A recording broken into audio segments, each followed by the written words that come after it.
You ever notice that some days you eat and it just doesn't hold? You're not even that hungry, but an hour later, you're already thinking about what's next.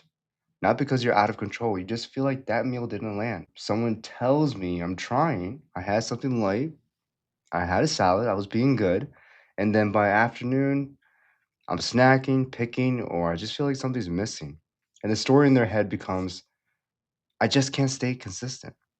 But when we slow that down, it usually doesn't mean consistency.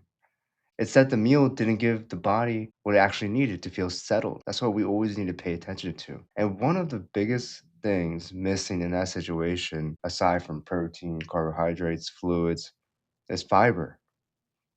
Now, fiber gets talked about in a very limited way. Most people think it's just about digestion, going to the bathroom, staying regular. And yes, it plays a huge role there, but that's not the part that changes people's day. What really matters is what fiber does to the experience of eating. When fiber is a part of a meal, everything slows down in a good way. Food stays in your stomach longer, the breakdown is more gradual, sugar enters your bloodstream more steadily. Your body has time to process what it just ate. What you feel from that is something most people are chasing all day without realizing it.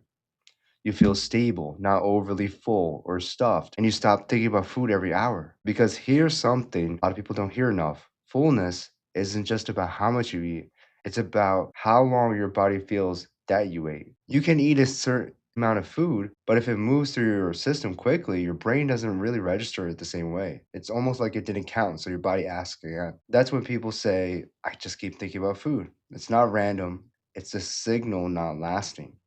Fiber helps that signal last. It gives your body time to recognize we're okay right now. I don't need to keep looking for other things. And here's another layer that most people, even in healthcare, don't really talk about in a practical way. Fiber feeds your gut, not you directly, but your gut. You have bacteria in your gut that rely on fiber. When they break it down, they produce compounds that actually help regulate your metabolism, your hunger signals, even how your body handles inflammation. So when fiber is low, it's not just digestion that changes, your whole system can feel a little off. More cravings, more bloating, more unpredictability. And again, people blame themselves. But the system is just under supported. Now let's make this real because this is where it should actually click. Think about a normal day. Morning is rushed. Maybe coffee, maybe something quick. Lunch is squeezed in between everything else.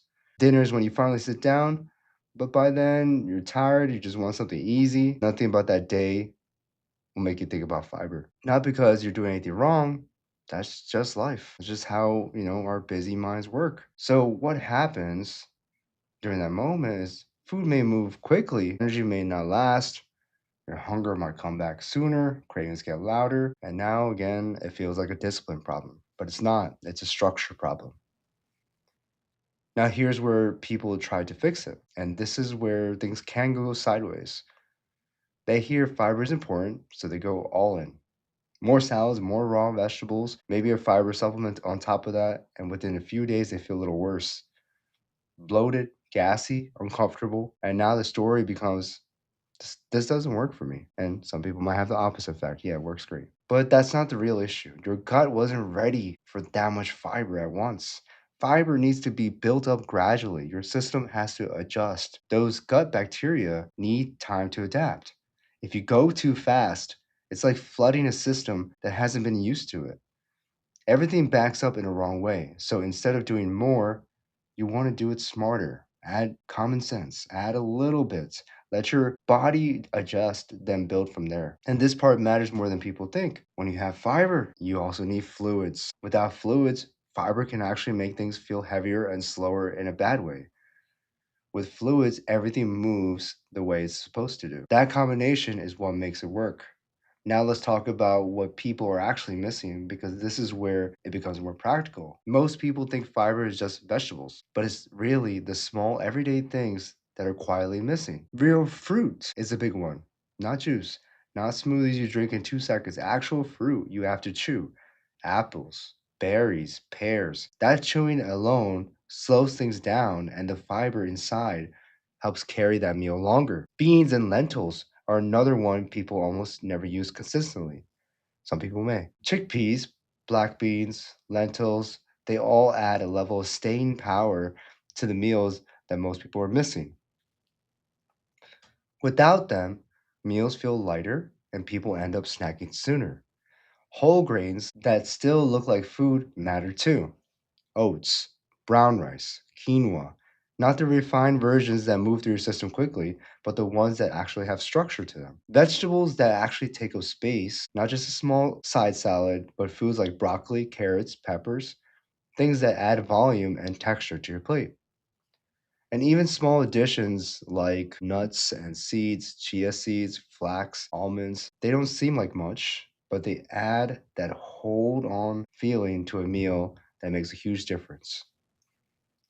When you step back and look at it, most people aren't eating wrong. They're eating in a way that's just too fast, too easy to move through their system. And the body reads that as, hey, this is not enough for me. So it keeps asking for more and more and more.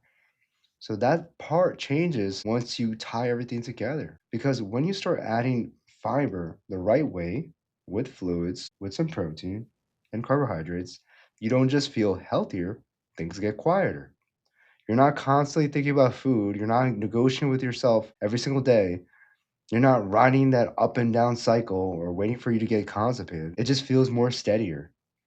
And that steadiness, that's what people have been missing the whole time.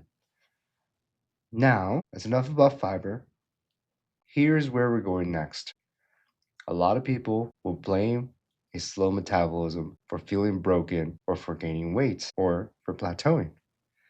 But when you actually understand what metabolism is and what's actually influencing it day to day, it starts to make more sense. So we'll slow that down in the next episode. See you there.